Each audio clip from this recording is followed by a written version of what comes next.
اليوم وصفتنا كريم كراميل. الوصفة بصراحة تستحق إنها تكون على سفرة رمضان، لأنها بالمرة لذيذة ومنعشة لا تفوتكم بصراحة.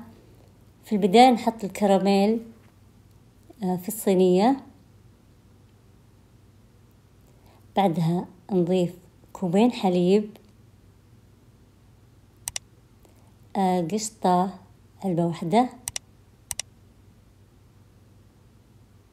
هذا أفضل كريم كراميل ممكن تستخدمونه.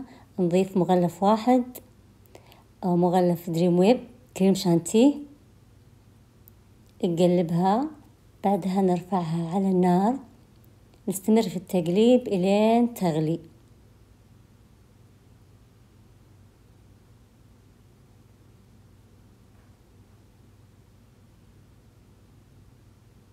بعد ما تفور نصبها على الكراميل اللي حطيناه في الصينية،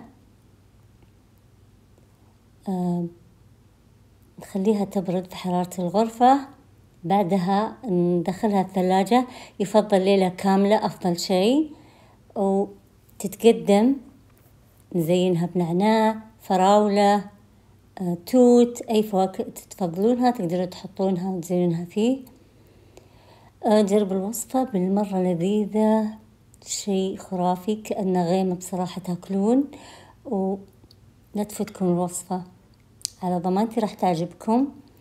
لا تنسون تشتركون في القناة، تدعموني، وأشوفكم في فيديو قادم بإذن الله.